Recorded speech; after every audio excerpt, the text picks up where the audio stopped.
ತಿರುಳುಗನ್ನಡ ನಾಡು ಅಂತ ಕರೆಸ್ಕೊಳ್ಳೋ ಕೊಪ್ಪಳ ಜಿಲ್ಲೆಯ ಬಗ್ಗೆ ನಿಮ್ಗೆಲ್ಲ ಎಷ್ಟು ಗೊತ್ತು. Welcome to the day 17 of ನಮ್ಮ ನಾಡು. ಇಲ್ಲಿನ ಐತಿಹ್ಯ ರಾಮಾಯಣ ಕಾಲದ್ದು.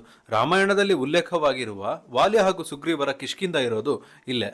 ಕನ್ನಡದ ಮೊಟ್ಟ ಮೊದಲ ಕೃತಿ ಕವಿರಾಜ ಮಾರ್ಗದಲ್ಲಿ ಇದನ್ನ ಕೊಪ್ಪಳ ತಿರುಳುಗನ್ನಡ ನಾಡೆಂದು ಉಲ್ಲೇಖಿಸಲಾಗಿದೆ. 1997ರಲ್ಲಿ ಕೊಪ್ಪಳ ರಾಯಚೂರಿಂದ ಬೇರ್ಪಟ್ಟು ಹೊಸ ಜಿಲ್ಲೆ ಆಯಿತು. ಇಲ್ಲಿನ ಹಿರೇಬೆಣಕಲ್ನಲ್ಲಿರುವ ಶಿಲಾಯುಗದ ಮೆಗಾಲಿಥಿಕ್ ಡಾಲ್ಮೆನ್ಗಳು ಕರ್ನಾಟಕದ 7 ವಂಡರ್ಸ್ ಲಿಸ್ಟ್ ನಲ್ಲಿ ಒಂದು. ವಿಜಯನಗರದ ಅರಸರ ಮೊದಲ ರಾಜಧಾನಿ ಇಲ್ಲಿನ ಆನೆಗುಂದಿ.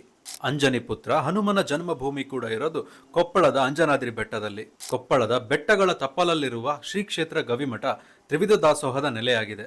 ದಕ್ಷಿಣ ಭಾರತದ ಕುಂಭಮೇಳ ಇಲ್ಲಿನ ಶ್ರೀ ಗವಿಸಿದ್ದೇಶ್ವರ ಜಾತ್ರೆ. ಈ ಉತ್ಸವ 1 ತಿಂಗಳು ಕಾಲ ನಡೆಯುತ್ತೆ. ಇಲ್ಲಿನ ಸರ್ವಜನಾಂಗದ ಭಾವೈಕ್ಯತೆಯ ಪ್ರತಿಬಿಂಬ ಅಭಿನವ ಶ್ರೀ ಗವಿಸಿದ್ದೇಶ್ವರ ಸ್ವಾಮೀಜಿಗಳು. ದೇವಾಲಯಗಳ ಚಕ್ರವರ್ತಿ ಅಂತ ಕರೆಸಿಕೊಳ್ಳುವ ಇಟ್ಟಗಿಯ ಮಹಾದೇವ ದೇವಾಲಯ ಇರೋದು ಇಲ್ಲೇ. ಹಾಗೆ ಅನೇಕ ಇಂಡಸ್ಟ್ರಿಗಳ ನೆಲೆಯಾದ ಕೊಪ್ಪಳವನ್ನ ಕರ್ನಾಟಕದ ಜಮ್ಶೆಡ್ಪುರ ಅಂತ ಕರೀತಾರೆ. ಇಲ್ಲಿನ ಗಂಗಾವತಿಯನ್ನ ಭತ್ತದ ನಾಡು ಅಂತಾನೂ ಕರೀತಾರೆ. ಕನಕಗಿರಿಯ ಕನಕಾಚಲ ದೇವಸ್ಥಾನ, ಕುಕನೂರಿನ ನವಲಿಂಗೇಶ್ವರ ದೇವಸ್ಥಾನ ಹಾಗೂ ಹುಲಗಿಯ ಹುಲಿಗೆಮ್ಮ ದೇವಸ್ಥಾನ ಇಲ್ಲಿನ ಪ್ರಮುಖ ಧಾರ್ಮಿಕ ಕೇಂದ್ರಗಳು. ಬಹದ್ದೂರು ಬಂಡಿಕೋಟೆ ಹಾಗೂ ಮುನಿರಾಬಾದ್ನ ಬ್ಯಾಕ್ ವಾಟರ್ಸ್ ಇಲ್ಲಿನ ಪ್ರಮುಖ ಆಕರ್ಷಣೆಗಳು. ಇವಾಗ ನೀವು ಹೇಳಿ, ರಾಜ್ಯದ ಮೊದಲ ವಿದ್ಯುತ್ ಸಂಪರ್ಕ ಪಡೆದ ನಗರ ಯಾವುದು? ಕಮೆಂಟ್ ಮಾಡಿ ತಿಳಿಸಿ. ಪೇಜ್ ಫಾಲೋ ಮಾಡೋದನ್ನ ಮರಿಬೇಡಿ. ಮುಂದಿನ ವಿಡಿಯೋದಲ್ಲಿ ಸಿಗ್ತೀನಿ.